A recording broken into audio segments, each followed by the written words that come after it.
Now it's time for a breakdown. A breakdown. It has been a minute and a half. I'm so glad to be back. Namaste, hola, all those things. Okay, hello in every language. Oh my gosh, life was lifing and I had to deal with it like we all do. I'm glad to be back.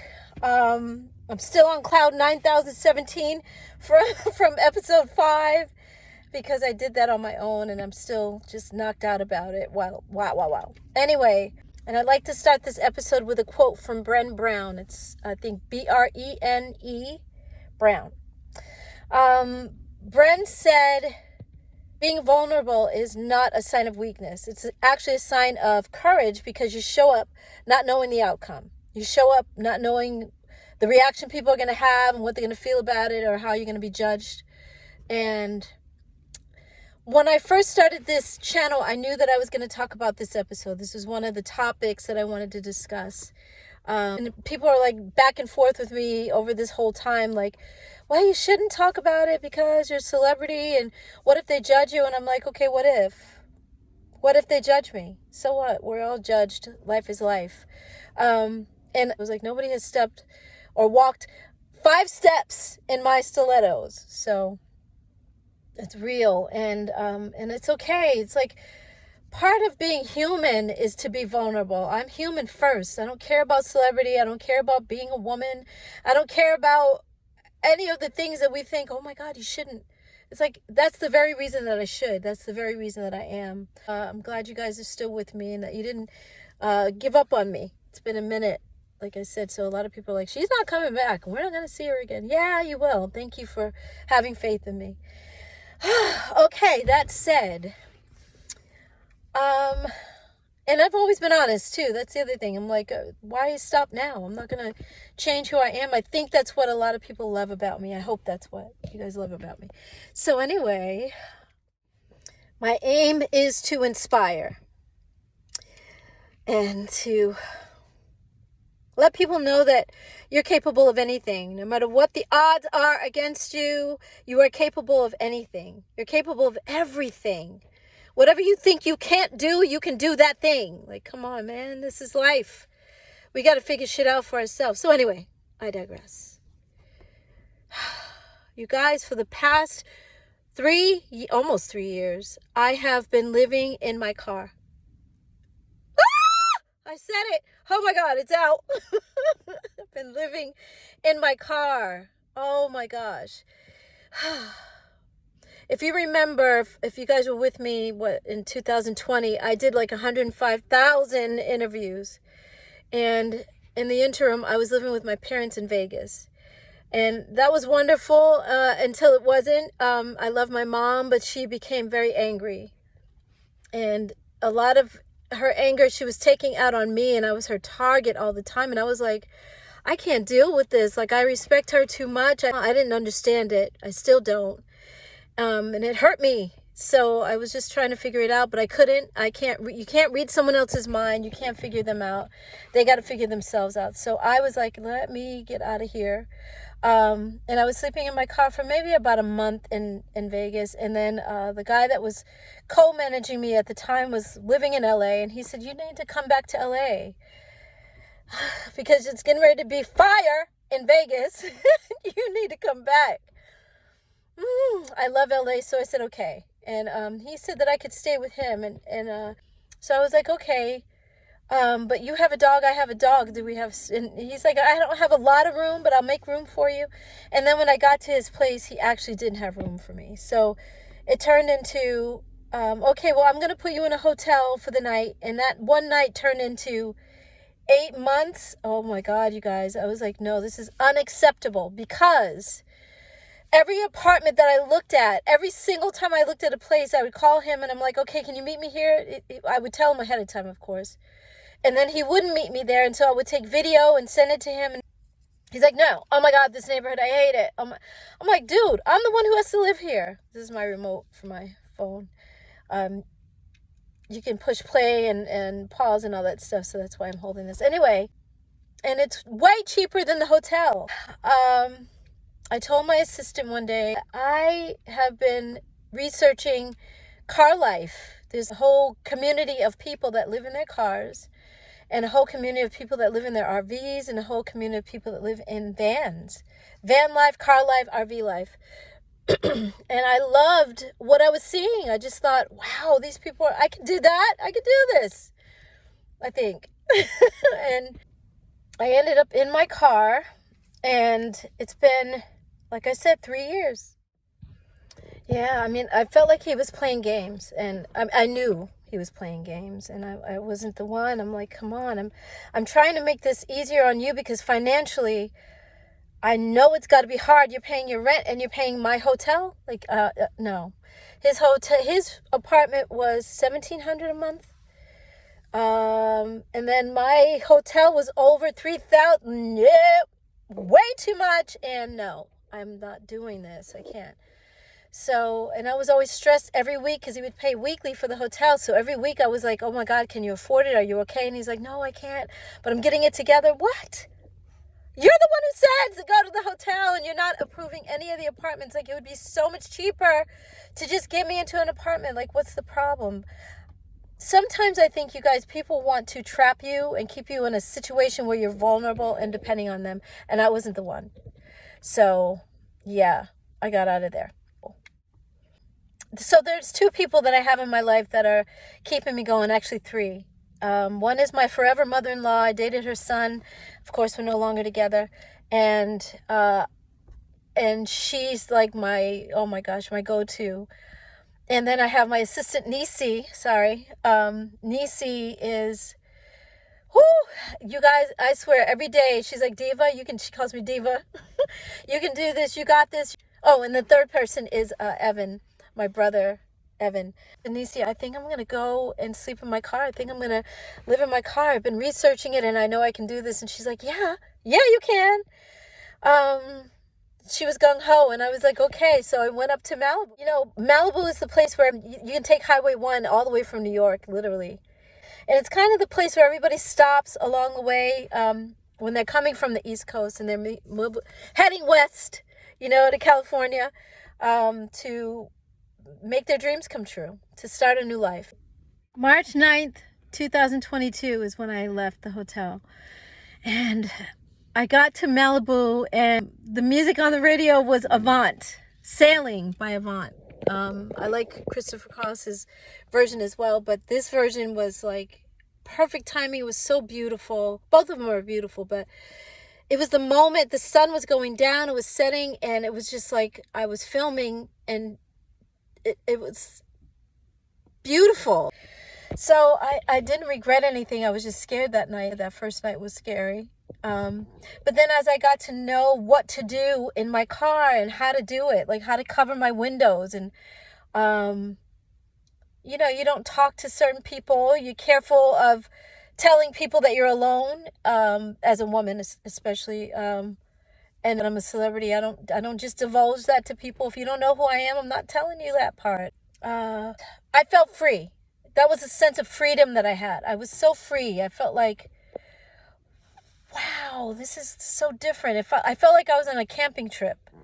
I just felt like it was the right thing to do. I didn't regret it, A lot of celebrities have slept in their cars. A lot of people, not just sleeping, but lived in their cars, or lived in the case of Marvin Gaye, he was living in a bread van. I don't know if that was like the name of the van, or it was literally that they delivered bread and somebody had it and let him live in it. I don't know what the case was, but he was living in a bread van just before Sexual Healing came out. You guys, this is not like, oh my God, poor Dawn. She's living in her car and it's terrible. Oh, what was me? It's not that. It's not, like I said, I'm learning about who I am. I'm learning myself as a person, as a woman. And I didn't think if you would have said to me while I was in Vogue, you're going to be living in your car one day, I'd be like, huh? No, I'm always going to have an apartment. I can't live in my car. How can I do that? I won't be able to live in my car.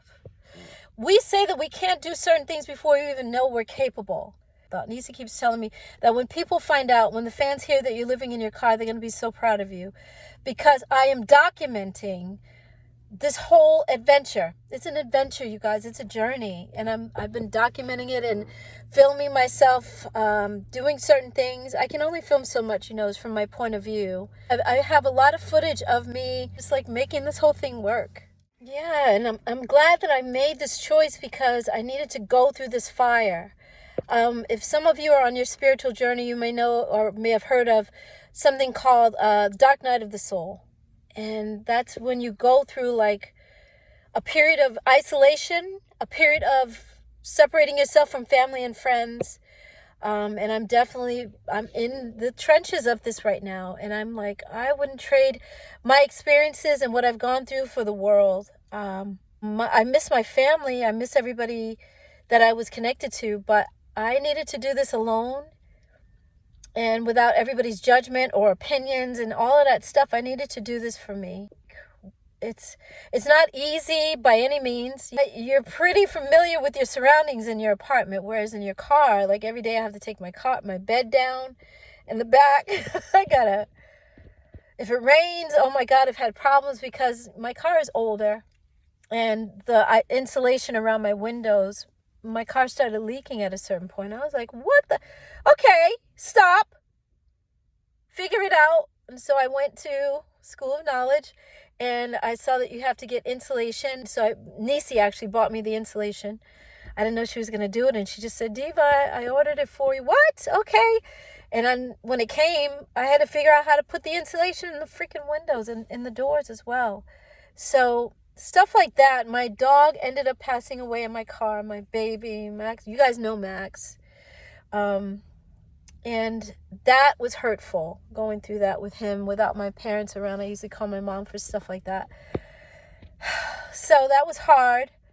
But he was telling me the day that he was leaving, and days leading up, actually, I knew he was leaving. 16 years together, longer than any relationship I've ever had. But my baby, I miss him. Now it's like I'm really on my own. But I'm documenting. I think I started telling that and I didn't finish. But I'm documenting all of this. During those interviews, the first interview was with Joyce from Climax. And she, at that time when I was staying in my car in Vegas, she was like, Dawn, are you documenting this? Like, are you filming this? And I said, yes, I have been documenting it, actually, for my documentary. So yeah, I was like, yes, I am. Because people need to see how I've done this. It is no joke, you guys. And I hope from this you can gather that, wow, if Dawn could do that, I can do anything. Come on, we're capable of so much more than we give ourselves credit for as human beings. I mean, society tends to look down on people for living off-grid. When I tell you, off-grid is exactly what a lot of people are going to start doing. There's a lot more people doing that now than it was back in the day, off-grid, because during the pandemic, and it was a pandemic, now everybody's finding out the truth of it. They're admitting a lot of stuff about that, but during that whole thing, a lot of people were like, why am I paying rent or mortgage, and we have an RV or a van or car, and we can do that instead of paying all this money? And our hours are cut at work and we don't have as much money anyway, so let's just do this. It's been an unexpected path that I've enjoyed quite a bit. It's not like, oh my God, she's got somebody to help her every day. I don't. It's just me. But that's the beauty of it. Like learning that I can do all these things myself. Wow. Come on. I'm really, really, really proud of myself. Nobody could have told me that I was going to do this. I would have said, you're crazy out of your mind. I was talking to someone about filming this, actually getting some more footage and filming this for me. And they were saying, well, people might think this is a publicity stunt. I'm like, there are many things that people have done for publicity stunts. Saying that I'm living in my car and actually not living in my car would be a stupid publicity stunt, but this is not publicity. I have all the footage from Vegas to LA to prove that. So once you guys see my actual documentary, you'll know. This was no joke, and it is not something that I would have chosen, but I'm glad that I put myself out here. I'm glad that I did it. I have no shame. I am my own responsibility, I only have me out here, and so I have to really like plan ahead for a lot of things. I mean, it's up to me, win or lose. When I succeed again, because I will, when I'm on top again, or when I have a resurgence of my career again, the way that I want, that getting to that point is only up to me. So from here, from my car into that life is going to be amazing. From this point and succeeding again is going to be amazing. I see it in my mind. I have known. Sometimes before I go to sleep, I visualize seeing myself like, oh my God, #1 documentary, whoever I sell it to, I don't know, Netflix, because people have to see what this is like. But just a woman in general, or a man, please, this is not, like I said, it's not easy, but that you can do this on your own. You can make it happen for yourself. And the people that I have met along the way, like I said, I'm very cautious who I talk to. But some of the people that I've talked to are like, oh my God, yeah, it's not easy, but I wouldn't trade it because, like, wow. Would I have an apartment right now if I had a choice? I would. I'm not going to lie. But am I glad that I did this? Absolutely. Proud of what I've accomplished out here. Just so you guys know, I have a gym membership and I shower there. Yeah, I'm a funky diva, but I'm not funky. But I wouldn't trade any of what I've gone through for nothing. Like, guys, I miss my family, but I'm proud of me. And I'd rather be on my own right now and see my family when it's time, and when things change, hopefully they come to terms with what they did. My sister, we don't talk, but I helped her so much when I first got in Vogue and through my career. And now no one is anywhere to be found. And that's okay. I know how I treated everybody in my life. They're the ones who have to live with how they treated me. So I feel for them, but I can't tell them how to behave. They're grown. I challenge you to do the things that are scary. Do things that you don't think that you're capable of, but you wanted to do. Something that has been in your soul, like, I'm going to try that. I'm going to travel for a year. Or you guys have your own dreams. Whatever that thing is that you think you're scared to do, that you don't think you can, do it. Be spontaneous. Be spontaneous. You want to start a business and you actually have the money to, and you've been putting it off and putting it off. Or maybe you don't even have the money, but you're going to figure it out. People are doing that. Like, you can see the whole internet thing has blown up because people have businesses online. People are going to call you crazy, and that's okay. Maybe you are. I'm crazy, and I'm also proud of myself. I know that none of these people who are calling me crazy could do what I've done. Boom. Shaka boom. You'll feel a sense of freedom when you push yourself, like I said. All these are boats. They're all coming into port right now. Anyway, I love y'all. Do the scary. Fuck fear. Boop, fear. And do the scary. See you guys on the next one. Ask me questions like you always do. I always answer. I know you guys have questions, so please ask. I'll be glad to answer anything. Yeah. Push yourself. I love you. Crush on Dawn from Vogue. Crush on Dawn from Vogue. Used to have a crush on Dawn from Vogue. Used to have a crush on Dawn from Vogue. Used to have a crush on Dawn from Vogue.